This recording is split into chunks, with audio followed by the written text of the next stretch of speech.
Jet plane headed up to the sky.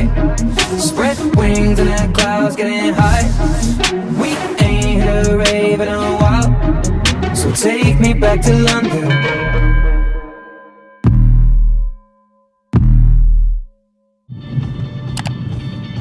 When I was 6 years old, wrote my เย้วันนี้พี่นิกพาไปเที่ยว ไปไหนครับ วันนี้พี่นิกจะพาไปบาธรูม บาธ ไปเมืองชื่อว่าบาธ นี่ นะ ครับ คะ bathroom there have the old Roman bath ตรงนั้นนะคะเป็นเมืองเหมือนประวัติศาสตร์แล้วเขาก็จะมีเหมือนเป็นแบบอ่างอาบน้ำสำหรับชาวโรมันสมัยก่อนค่ะเดี๋ยวเราจะพากันไปดูคือนี่นะเคยเห็นเอชิรานร้องเพลงเสียงดังมากบอกเอชิรานเงียบแป๊บนึง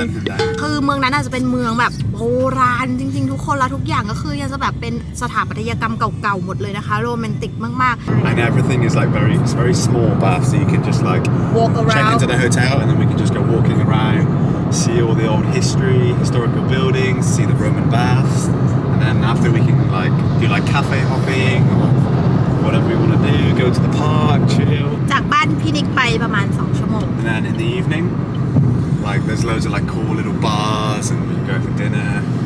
so it should be a good day and hopefully the weather's going to be better ตอนนี้ก็คือฝนตกฟ้ามืดมัวหม่นมากทุกคนหวังว่าแบบพระอาทิตย์จะออกมาสดใสนะคะ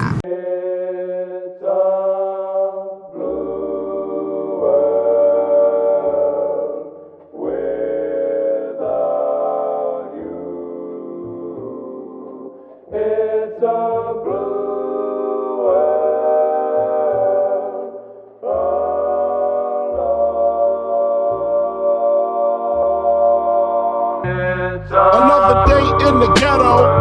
But look outside and I'm already upset, yo. It look about 102. It's a Saturday and Biggie ain't got nothing to do. I'm interrupted by a phone ring.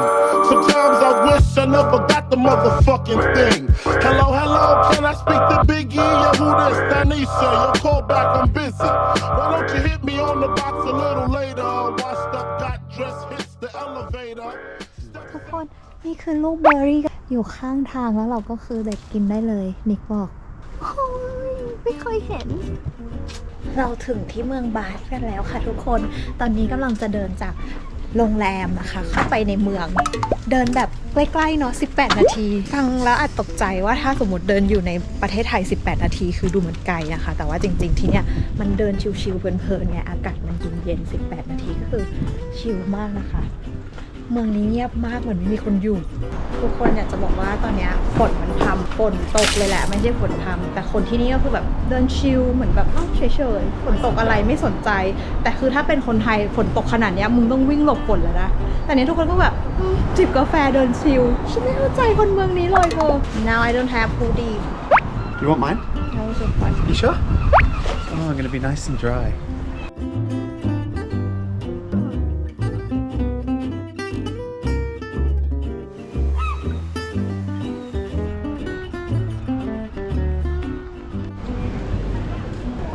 Cheese looks so fresh มีใช้งานทำความสะอาดค่ะ ได้ทีนี้ต้องรับซู อันไหนอะ Watson Tea Party ตอนนี้นะคะเราอยู่กันที่ Kingsmead Square แล้วอยู่ดีแดดก็ออกโมงปั๊บเรากำลังจะทานลันช์กันลินจะเล่าให้ฟังว่าลินชอบร้านที่เนี่ยเราสามารถสั่งผ่านแบบสแกนก็กดสั่งเราก็จ่ายเงินผ่านหน้าแอปพลิเคชันของเขาได้เลยไม่ต้องเข้าไปในร้านไม่ต้องสั่งผ่านมนุษย์อะไรใดๆทั้งสิ้นดีอ่ะเราก็ชอบที่เนี่ยเขาเป็นแบบ contactless ก็คือใช้การ์ดใบเดียวแต่ทุกอย่างจ่ายได้เลยจบเป็นวันแรกที่รู้สึกว่านิกดูเหมือนฝรั่ง She made me take off my shorts I wasn't allowed to wear my Songkran shorts today ก่อนหน้านี้นางใส่เป็นแบบกางเกงลาย chill it's comfy and the weather is nice เหมือนจะไปแบบเล่นเซิร์ฟที่เขาหลักอะไรอย่างเงี้ยก็เลยบอกให้ถอดออกแต่งตัวเป็นลุคนี้ดูดีมากค่ะ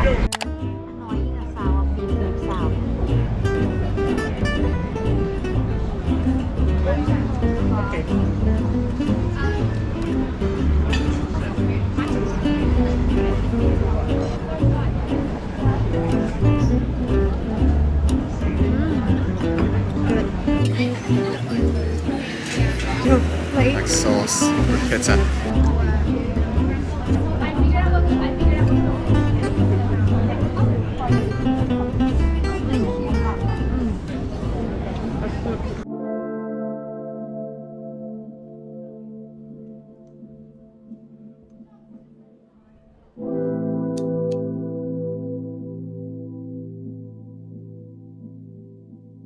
really want me to take yourself out beyond the cold under the sky to take yourself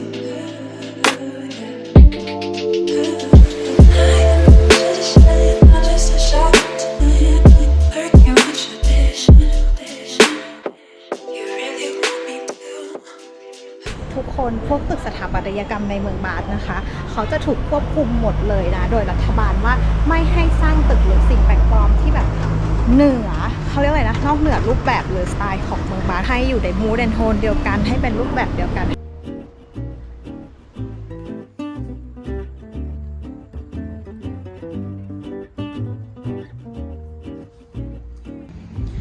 ทุกคนแสงที่นี่สวยแบบ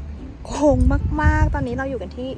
The Crescent ใช่ไหม The Crescent, yeah. ข้างหลังจะเป็นตึกเก่าแบบมีความผสมผสานระหว่างโรมันนิดๆนะคะ แล้วตึกเนี้ยถูกสร้างมานานมากตั้งแต่ศตวรรษที่1เลยที่เขาเรียกว่า The Crescent เพราะว่ามันมีความเป็นโค้งๆ The Crescent ก็คือพระจันทร์ครึ่งเสี้ยวประมาณนั้นนะเนี่ยอากาศคือดีสุดๆมีลมพัดเย็น This is what I miss when I'm living in Bangkok. Like, there's no escape like this. Like if we just want to walk to the park and like chill, it's quiet, good air. You know, it's people just chilling. There's not too much noise. อารมณ์ดีมาก ๆคือทุกคนออกมาใช้ชีวิตกันจริงๆอย่างที่นินพูดย้ำไปบ่อยๆว่าพาร์คของเขาอะเยอะมากๆแล้วเวลาคนออกมาก็คือมานั่งคุยกันมานั่งใช้ชีวิตจริงๆไม่มีใครเล่นมือถือเลย Just me talking with my phone right now จริงๆไม่มีใครเล่นมือถือเลยสักคนไม่มีใครหยิบมือถือเลยอะนั่งคุยกันหัวเราะสนุกสนานชอบมาก I gotta look fly. I wanna live my bestest. Not to impress you. I wanna impress me. It don't matter what I wear. I'm under the light. Can you match my swag? Cause I'm in my bag. ตอนนี้เรากำลังจะไปดินเนอร์กันนะคะแล้วก็มันค่อนข้างไกลนิดนึงก็เลยว่าจะใช้สกูตเตอร์ซึ่งมีอยู่คันเดียวต้องมีแอปพลิเคชัน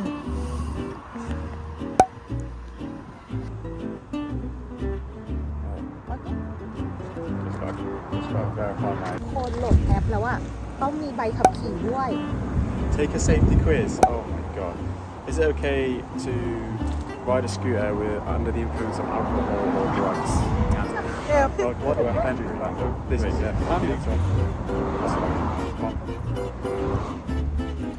Okay, unlock.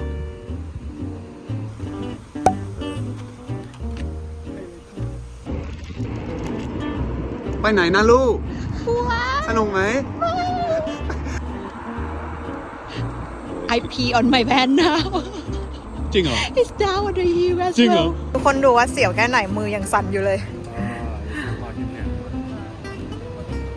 ต้องหาที่จอดตรงจุดของเขาอีกนะ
โอ้ยมีผู้ชายพามาค็อกเทลบาร์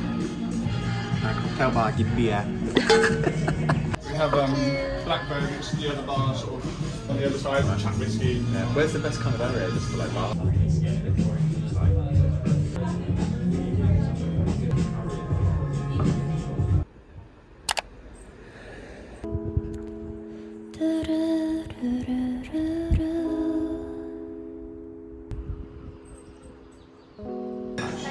Yeah, thank you very much. I don't wanna be your cigarette. I don't wanna be your ashtray. I don't wanna be your germ. I don't wanna be ignore all the slightly open tonight. I might be a simple.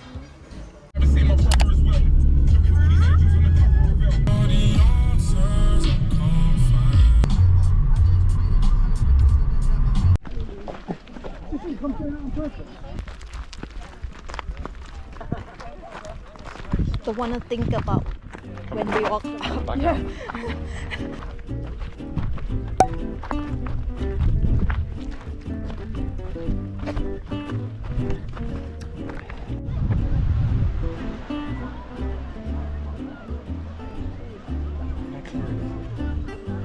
โอ้ยอยากไหว้อะ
ไปไหน ไม่แน่ครับเบียร์ ที่ไหน ไปฟังเพลงเรเกนะครับ เรามาซื้อหอยนางรมกินนะคะแล้วขายเป็นโลเข็นแบบนี้ วันนี้นะคะเรามาทานข้าวกับทุกคนในตระกูลบ้านนิก Steph, if you come and like come in like front, oh, you want to be with Lucas, don't you? อังกฤษอังกฤษอังกฤษอังกฤ